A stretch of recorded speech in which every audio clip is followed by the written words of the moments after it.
ഇത് മറ്റൊരു കൊടും ക്രൂരതയുടെ കഥയാണ്. സ്വന്തം ചോരയിൽ പിറന്ന കൊച്ചുമക്കളെപ്പോലും ചുട്ടുകൊല്ലാൻ മടിയില്ലാത്ത ഒരു മുത്തച്ഛൻ്റെ കഥ.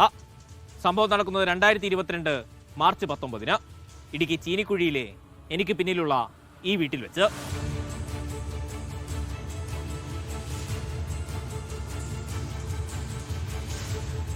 രാത്രിയിൽ മകൻ ഫൈസലിനും ഭാര്യ ഷീബയ്ക്കും മക്കളായ മെഹറിനും അഫ്സാനയ്ക്കുമൊപ്പം ഉറങ്ങിക്കിടന്നിരുന്ന ഹമീദ് 12 മണിയോടെ പതിയെ പുറത്തേക്കിറങ്ങി.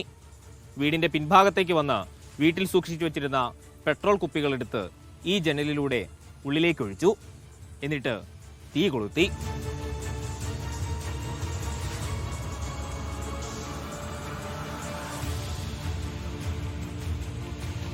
വാതിലുകളെല്ലാം പൂർണ്ണമായും അടച്ചിരുന്നു.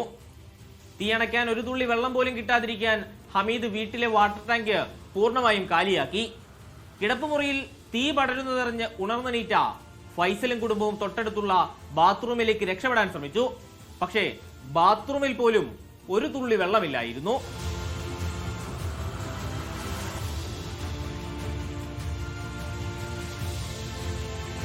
ശബ്ദവും ബഹളവും കേട്ട് ഓടിയെത്തിയ നാട്ടുകാർ കാണുന്നത് ഈ ബാത്റൂമിനുള്ളിൽ മരിച്ചു കിടക്കുന്ന 4 പേരെയാണ്.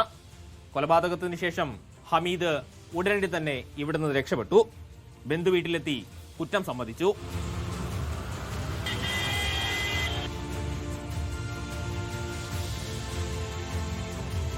കൊലപാതകം നടക്കുമ്പോൾ ഹമീദിന് പ്രായം 80 വയസ്സായിരുന്നു.